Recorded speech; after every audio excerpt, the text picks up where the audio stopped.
State Representative Dodoe Horton from Haughton is joining us. Deadline for the governor to call the special session is today. What are you anticipating? I really don't know. I've heard that he will, that he won't, that he'll wait till after the regular session. I really don't know with this governor. You can't wait till after the regular, because your deadline's June 30th. Your regular is going to end, the beginning of June? Close to that? I totally agree with you. I know that he's not going to call it unless he's already made some agreement and has 70 votes for the raising people's taxes on their income tax, but I certainly haven't been counted. Something they've denied all along. Now, for anybody that doesn't know, explain to everybody what a special session, what the purpose of a special session is, and why the governor, in his own mind, would need to call that session.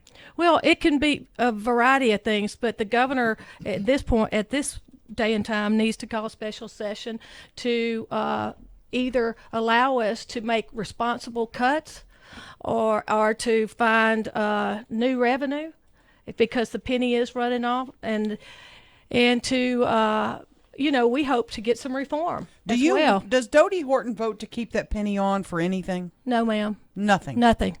My constituent. Not TOPS? Not TOPS. TOPS is number one with my district. It's, we largely a middle class district, and that's one program that the middle class can earn and take advantage of. But I've asked them that very question. Because we are not guaranteed that any revenue you raise, that the governor will appropriate that money to TOPS.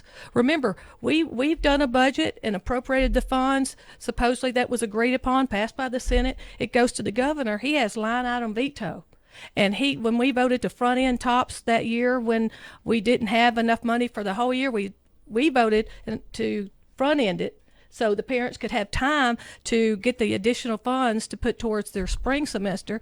And he line item vetoed it out and did what he wanted and cut it at the front end. So I can tell you we will do our best to fund TOPS, but we've got to reform it as well. We had earlier this week, State Senator Ryan Gaddy in, and he is one of the, I think it was 14 senators who had signed a letter, sent it to John Bel, asking for that special session. Of those 14, I think 11 were in fact Republicans and 3 Democrats. We asked Mr. Wright about that, and he said, well, just because there's a special session doesn't mean that we're going to raise taxes. Is in its broadest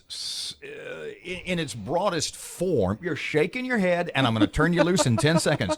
Is in its broadest form, is there something good, i.e. not raising taxes or revenue or taking more money from the pockets of hardworking Louisianans? If the governor were to call a special session, is there anything good that could come from that?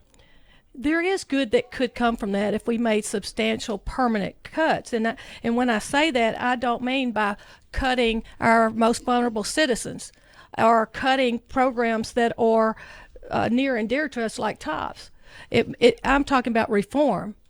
We have a lot of reform measures that we've already presented to the governor, like work requirements for Medicaid, co-sharing the cost by just an $8 copay for people that are on Medicaid. We want to cap the state's expenditure limit. We would like to enhance our Louisiana track reporting, which is similar to the Ohio checkbook, but not as detailed. Mm-hmm.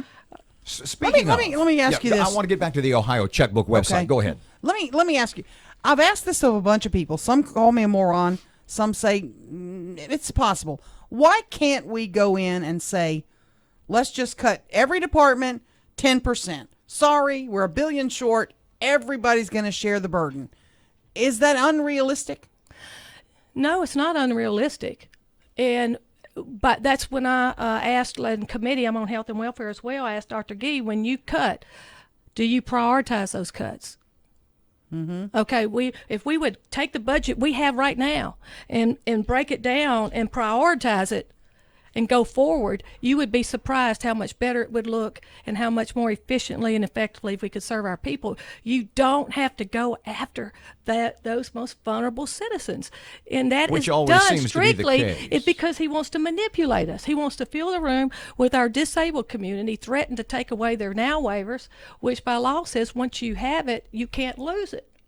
but he still puts those threats, and they're pulling at your heartstrings.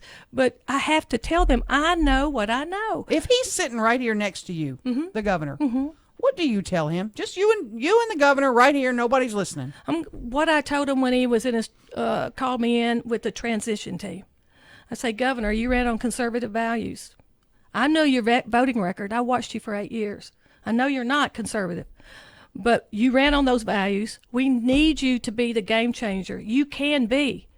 You can take us out of this position and bring us into the future and make true budgetary reforms that would be generation reform for our generations to build on. You can do that.